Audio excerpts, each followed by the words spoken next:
Good morning, friends, for our last Coffee with Contrarians for 2025.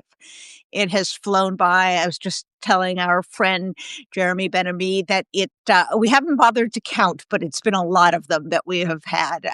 We started doing 3 times a week fairly early in our time, and it turned out to be a wonderful way to interact with our readers, viewers, a lot of fun, a lot of laughs. Good morning from Chicagoland. It's probably very cold there. You know, folks, it is unseasonably weirdly warm here in DC. It's over 50 degrees in the morning, and it feels a little odd, I have to say. Well, Not be ready. Be ready. There's 50-mile-an-hour winds coming in the next hour or two, and so the temperature's going to plummet. So, So I hear. So it's a good thing before we lose internet connection that we're doing the coffee right at this moment. So have you been having some time off, Jeremy? it's been actually a pretty busy time because, nonprofits raise their money at the end of the year. So we run through the finish line, and then I take a break in January. Okay, very good, very good. And the news has not stopped. We will talk about that, and in particular in Israel and elsewhere. Good morning, New London, Texas, and Sacramento. I love our West Coast friends who get up so early to be with us. Thank you, thank you. And for those of you who are a little bleary-eyed trying to get caught up on the news, we'll do just a little bit of that, and then we'll look ahead as well. And I'll share with you a fun anecdote about the Kennedy Center. There are not many fun No. anecdotes about the Kennedy Center these days, but I will tell you one, and you'll be very pleased, and it will be an action item. We're going to do many more action items for all of our contrarian friends this year. Little Rock, Arkansas. Wow. Hawley, Pennsylvania. Clifton Park, North Olympic, Pennsylvania, Portland, Oregon. Portland, you have punched above your weight this year.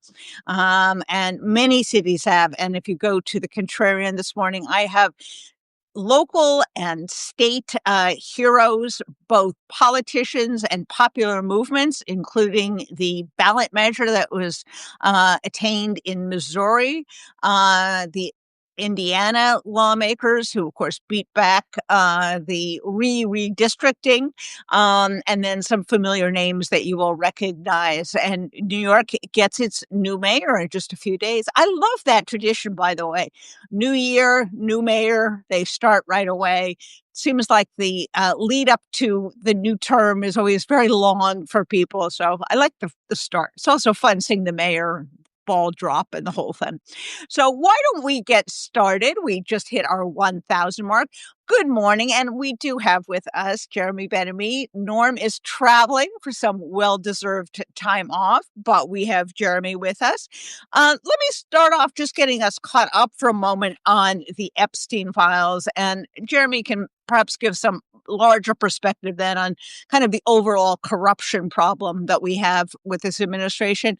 Of course, the deadline came and went for the administration to release all of the Epstein files. Not only did they not do that, but they announced they had found 1 million additional documents. Amazing, isn't it? Just a On million. Christmas Eve. On Right. Christmas Eve, when suddenly Santa delivered it down the It, chimney. It's exact 1 million documents. Imagine that. Well, this is nothing but more cover up, more collusion. And it does get you thinking what could possibly be in there that is so horrific that they have to go through all of this. They have to go through backflips and delays and violating now a law that Congress passed to reveal it. Well, it's probably going to be a doozy when we get there. But in the meantime, they are throwing out all of this stuff, including pictures of former President Clinton. To his credit, he said, release it all. I don't care. Put it all out there. And that should be the attitude. And that is the attitude, by the way, of Democrats, to their credit. They say, we don't care who else is in there. Put it all out there. And yet they continue to drag their feet. The redactions are ridiculous. They've become sort of an inside joke. But Jeremy, what this speaks of is really the overall complete corruption of the Justice Department, the complete capture of people who are no longer even following the law, serving the public interest, but are simply Donald Trump's lawyers, led by Todd Blanche, who was Donald Trump's one of his lawyers. How do you kind of conceptualize of the Justice Department and what it's become and how really destructive this is for democracy? Right. Well, there's two different things I would say. One relates to the Justice Department. The other is more systemic and broader.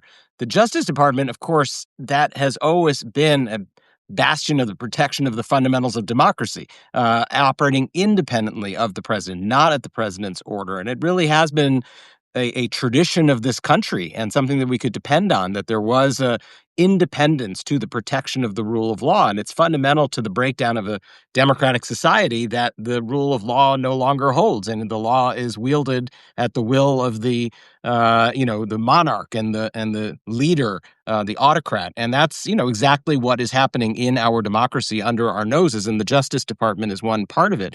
I think the other thing that is sort of a broader the loss of faith in the systems of this country. The Justice Department is just one example. The Epstein whole saga gets at something much bigger, which is that the whole system is corrupt, right? These people with power are able to wield their power, impose it on the most weak members of our society, underage girls, and then cover it all up for decades. And it is emblematic of a system that is broken, and I think that's why the frustration is so great. That's why the you know the views of the public, of Republicans and Democrats and elected officials and institutions, are so low, and it's so important to have a rethink of how our systems work, not just simply to focus on one scandal, but it's the whole of the system right now that is corrupt through and through.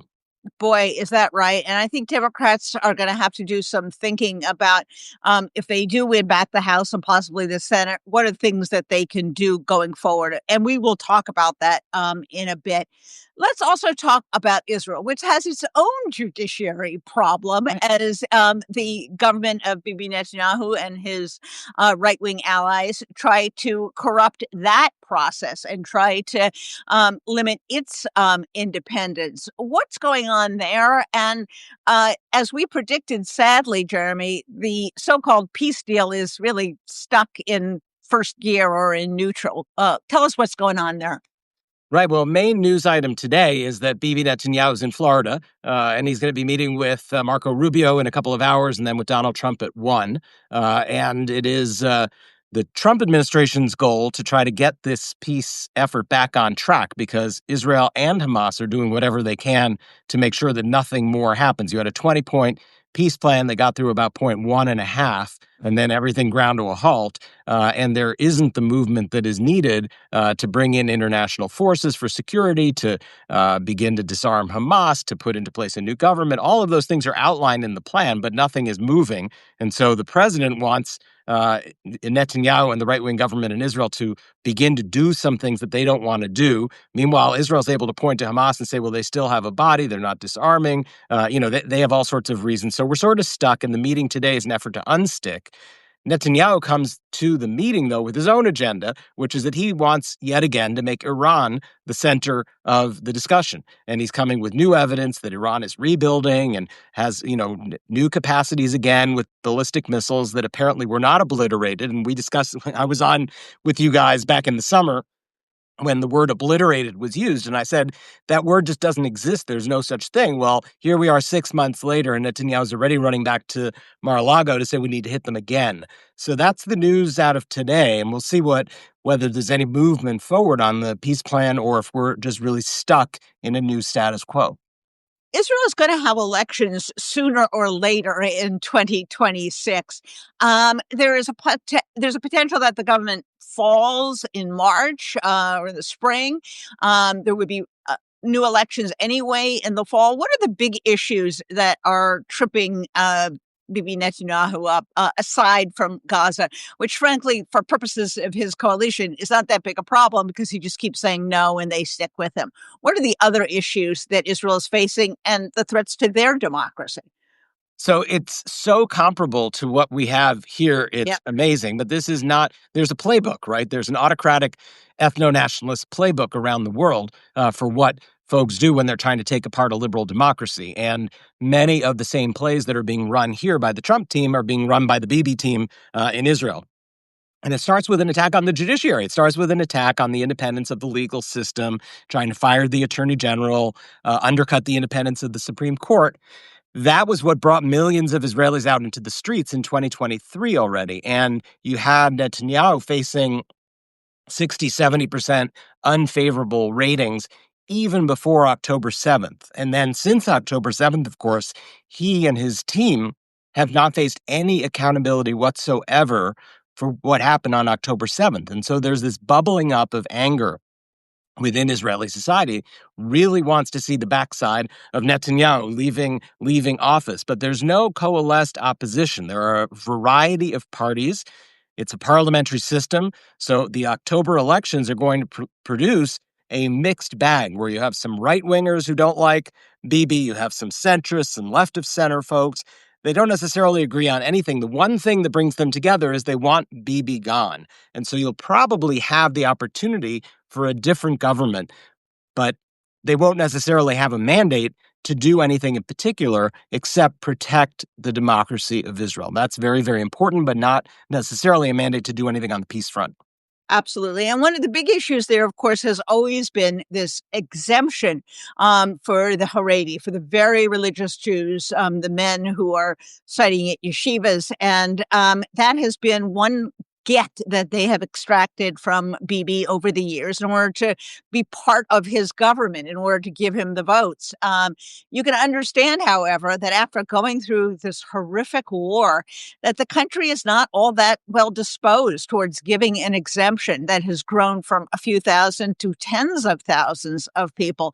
How does that figure into the whole mix in terms of a new government? And would there be another government that would be willing to say no, that these people are required to give some type of service?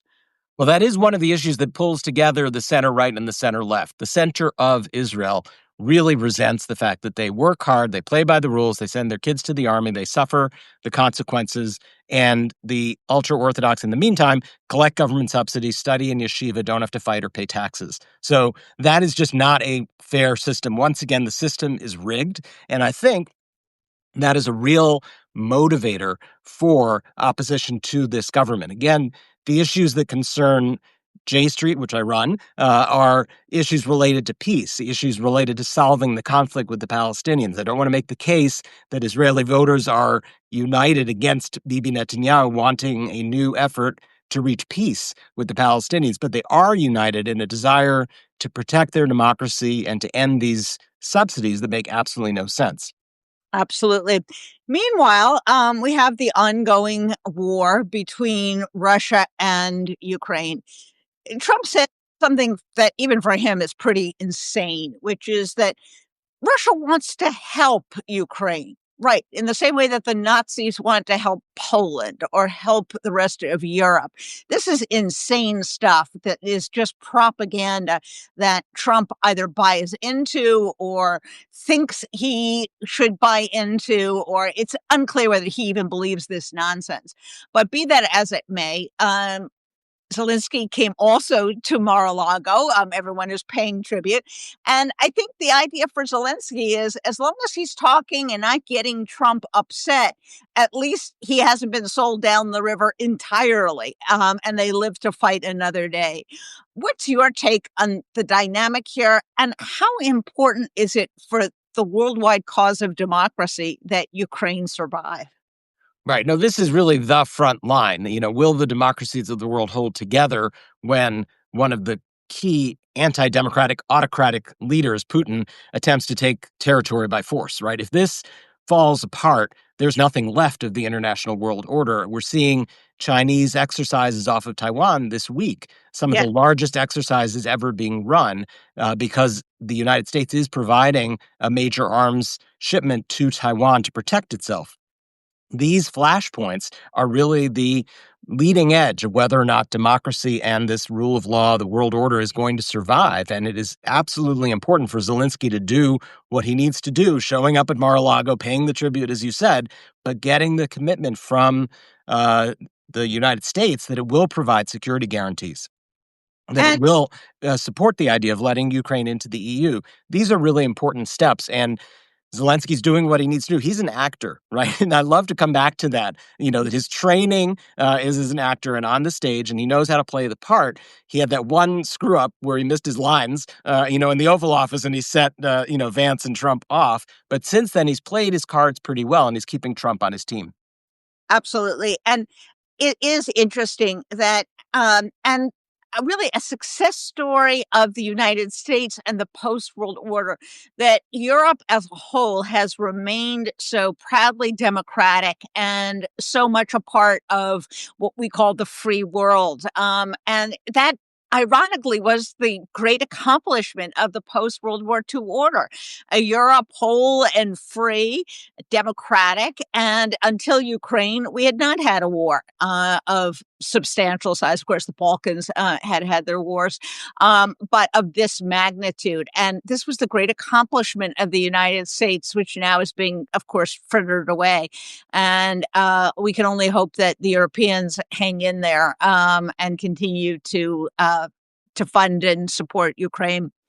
Let's switch gears a little bit to 2026, looking ahead. It used to seem so far away, and now it's just next week. Um, the Democrats, for the large majority of 2026, perhaps the entirety of 2026, will have relatively few tools in their toolbox. But they made a lot of progress in 2025 in weakening Trump, in galvanizing public opinion. Between now and the midterms, what are some of the things you think the Democrats need to do in order to push this issue to the forefront, in order to make Trump and his failures foremost in the minds of voters, so that when the midterms come along, Democrats have a chance to get back one or both houses of Congress?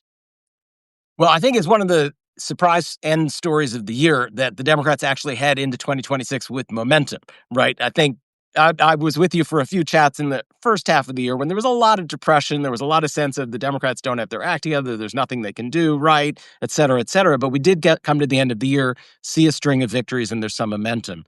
And the consensus view, and I share it, is that the core of this, it continues to be economic, continues to be the fact that American families, by and large, simply can't make ends meet. Let's say everybody but the top 20%, right? That for the rest of America, just affording your health insurance, being able to retire, putting your kids through school, having a home, these are now really out of reach for way too many people. And I think the Democrats need to continue hitting that, because that certainly is the reactive message that works. But I think they need something more. I think they need an answer. I think that they need something proactive, and they need to say what they will do differently. And it has to be related to what we said at the very beginning, which is that the system is broken. And there are systematic things, the concentration of wealth, the concentration of income, the tax cuts for the wealthy, the corruption throughout the system.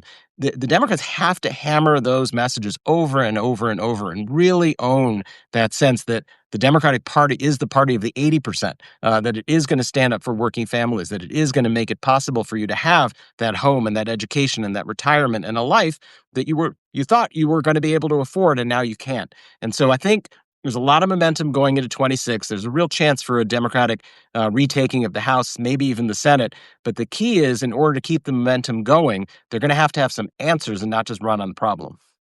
It's interesting that the Democrats, who have been pounding home affordability, have gotten this gift from Trump, which is he denies that there's an affordability problem. He tells people, oh, you're fine, everything's good. And that just makes their point that he and his cronies are completely out of touch. Sure, life is great for them, but not so much for the rest of the country. And that seems to be a gift that keeps on giving, which is Trump's stubbornness, his narcissism, his inability to change course. And now it is interesting. We're going to have some very important Supreme Court cases upcoming in the next few months, one of them being the tariffs. And the Supreme Court might actually help save Trump from Trump by knocking those down. That said, healthcare, Jeremy, seems to loom large. Those increases are going to hit and going to start hitting very painfully because the Republicans seem unwilling to do anything. How is that going to play for Democrats? And can they continue to pound that issue for the rest of 2026? Well, I think absolutely. And one thing that we all have to unfortunately deal with is the fact that there's going to be another government shutdown deadline looming in just a month, right? We sort of feel like we got through that and we're headed into 2026, but there's this big, flashing red light on January 31st, which is they've got to agree on the funding again. And in my personal opinion, the point has been made. The Republicans lost on this issue. There is too much harm done when the government is shut down just to continue to shut it down to make a point. I think the point has been made. The point has been won by the Democrats, and they just need to keep highlighting the impact on people. They need to go out into the country, into their states, into Yes, every community, and meet with and sit with the families who are facing the horror of being unable to afford their health care anymore, or have to make choices between paying for their medication and paying their rent. And these are the real choices that Republican decisions have forced. And the point has been made. And I think they just need to go out and meet with the people, share their stories, and make these storylines from now until November. I'm not such a big fan of shutting the government down again. absolutely. There are also going to be a bunch of primaries upcoming. I frankly think that in many cases, primaries are a good thing. We have some Senate primaries that are going to be really exciting in Texas, in Michigan, for example, in Minnesota. And I think within bounds, so long as they don't destroy one another, this actually is a good thing. It's democracy in action. It's a way of getting people engaged. Do you have concerns, or are you as optimistic as I that the primaries for Democrats is going to produce perhaps the better candidate and at least get them and their base revved up and engaged in the process? Yeah, I think a lot of us are of two minds about that because we also don't want to see tens and hundreds of millions of dollars wasted that really need to be spent in order to defeat the Republicans. And sometimes these Dem on Dem races are more a matter of ego and, a little bit less a matter of philosophy or actually, the generational issues or whatever it is. So I'm a little bit of a mixed mind. I do hope that what the primaries do is sort out the most authentic and best communicators, the folks who are really able to carry a message, and not the folks who are able to sound like politicians and trying to square the circle and come to the middle. I think really authentic voices who are just speaking the truth to power right now is what we need, and hopefully a good primary season will bring those kinds of voices to the fore. Absolutely. So let's talk a little bit about the mayor of New York who will be taking office.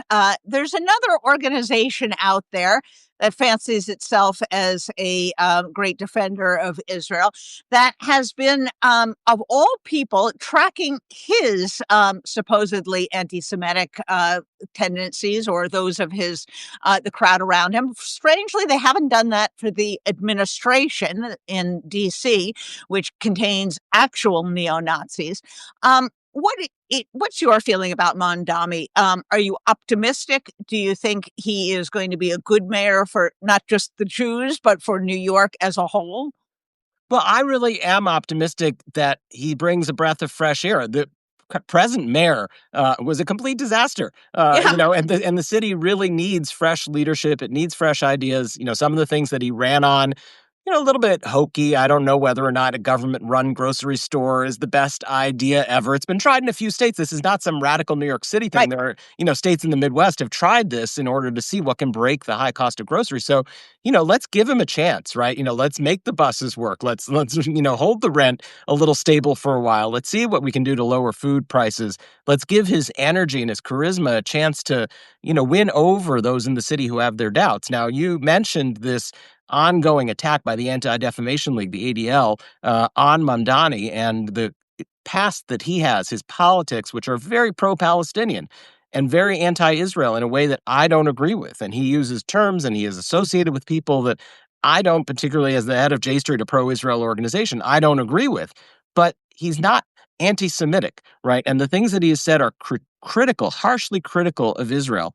And where I think a big problem in American politics right now is the blurring of the line between criticism of Israel and anti-Semitism, and is so important for Democrats, and I would hope for Republicans as well. And you see it even from unexpected sources like Marjorie Taylor Greene, who are saying we need to be able to criticize what the government of Israel is doing without being called an anti-Semite. And when you launch a Mamdani monitor and you don't launch a Trump tracker and you say what your real interest is anti-Semitism, I don't buy it. That is not a fair and objective approach to fighting anti-Semitism. Particularly when you made excuses for people like Elon Musk and the Right. rest. As always, there's a diversity of views. Imagine that within the American Jewish Shocking. community. Shocking, isn't it? Isn't it? Well, before we get to my favorite part of the show, which is what we're looking forward to, and there's lots to look forward to in 2026, let's talk a little bit about the Kennedy Center. And it is the Kennedy Center, the John F. Kennedy Memorial Center, named for the slain president. Donald Trump slapped his name on the building, making it the Donald Trump, the John Kennedy, because he's completely incompetent and illiterate center. This is, of course, just a outrage and disgusting. And I will say, I was disgusted myself. Now, I have gone to the Kennedy Center for years. I love ballet, I love theater, I love the symphony. Well, I saw that and I said, I'll be damned if I ever enter a building with Donald Trump's name on it. So I contacted the box office and I said, I'm looking at my tickets. They say the Kennedy Center. I would never have bought tickets for something at the Donald J. Trump, the John F. Kennedy. I'd like my money back. And they said, well, we don't give money back, but here's a person to talk to. I figured, okay, I'm now in for a penny, in for a pound on this wild goose chase. Well, lo and behold, I contacted a very nice woman who said, yes, they would give me my money back. So, friends, this is the ask. If you have tickets for any Kennedy Center event and you do not want to enter a building that has Donald Trump's name on it, contact the box office, ask for the name of the person who's giving out the refunds, and go get your money back. This is a outrage. This is the only way that we make a dent in their persona of grandeur, their pretense of culture. So do it. And by the way, since I have those nights free, maybe I'll go down and pass out some pamphlets those nights, since my calendar is free on those evenings and those afternoons.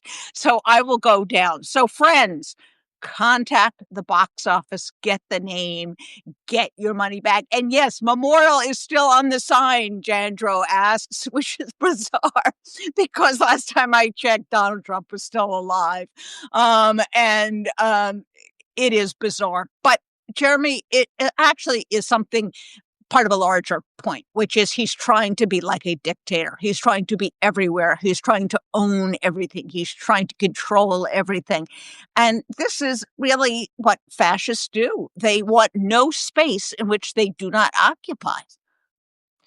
And I saw the question in the chat about people canceling one of the performers, Yes. for 20 years, a man named Chuck Red has led a jazz concert on Christmas Eve, and he canceled that at the last minute, and they had to call off the Christmas Eve concert. And as you are doing with your tickets, as I understand it, the halls are more than half empty on an every single night basis. I mean, it's very sad, right? I mean, my wife works in music. I'm a big music fan. We really Yes. support the DC music scene, and it's very sad for musicians that this is going to be a real test of whether or not, the institution can sustain the employment of these musicians.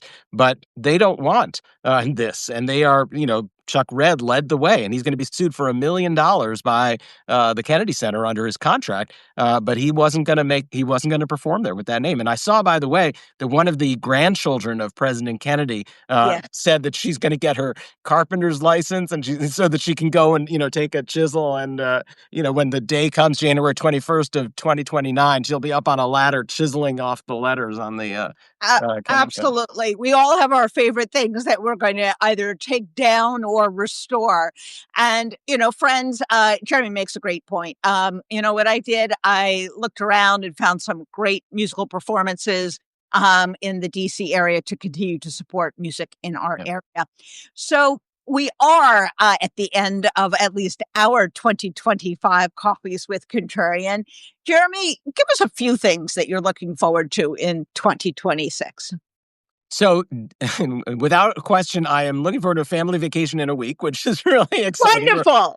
We're getting down to the sun and the warmth, and we're getting out of town for a little while. So definitely looking forward to that. And we discussed the elections already, both in Israel and in the United States, and it's a real chance for people to actually exercise their democratic right and to change the direction of the countries that they are in. And 2026 is going to be a pivotal fork in the road for the United States. Can we pull the emergency brake on this craziness? We have to do that in the House. I'd love to see us take back the House and the Senate so that there's no chance of appointing any more Supreme Court justices in the last 2 years of the term. So we're really focused on what's that last Senate seat or two that are necessary, and we should discuss that on another episode here. Absolutely. But Abs- I'm looking forward to October and November and building up towards it and building the political coalition necessary to retake both countries. Absolutely. Well, I am looking forward to the next No King's Day. They have not announced a date, but we are told that it is coming soon. I suspect the first quarter of 2026. These are phenomenal events because they re-engage people. They give people a sense of agency, a sense of purpose. They remind us that democracy is ours, not theirs. They are reduced to sputtering and insulting and making excuses for it because they have no comparable kind of grassroots enthusiasm. So I am definitely looking forward to that. I am also looking forward to two wonderful women beginning their governorships, one in Virginia with Abigail Spanberger, the other in New Jersey with Mikey Sherrill. And we were talking about an alternative vision of what it looks like to have Democrats at the helm. I think the governors are really important in this regard.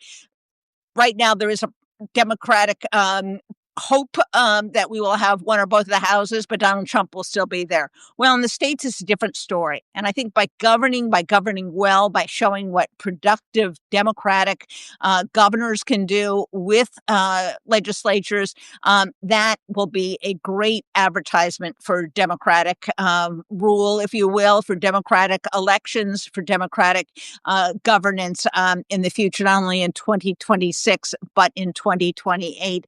And the other thing that I am looking forward to, of course, is another year with the Contrarian. We are coming up on our 1 year anniversary, folks. When Norm and I started, we never imagined we would have so many of you along for the ride. We love doing this. We love doing Coffee with Contrarians. I'm going to spell out some goals for us in the coming days for what we're going to do in the upcoming year. We're going to see more of you, hopefully in person. We're going to have more action items, and we're going to have more coverage around the country. So it's going to be an exciting year for us. But I wish you, Jeremy, all the best in 2026. You've been such a great friend of the Contrarians and to Norm and I personally. It's been such a pleasure spending time with you.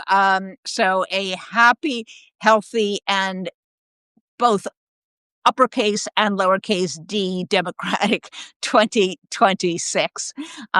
So thank you once again for joining us. It's always fun. Thank you, Jen. And Happy New Year to all the Contrarians. And I really just can't tell you how much this whole movement has meant to all of us out there who are looking for a free press and a pro-democracy space. So thank you very much. It's been our pleasure. Friends, have a safe and a fun New Year, and we will be back for coffee beginning next week. And all this week, we will have new material at the Contrarian, so keep clicking on the Substack, and you'll get new stuff as well. So thank you, and we will see you in 2026. Bye-bye.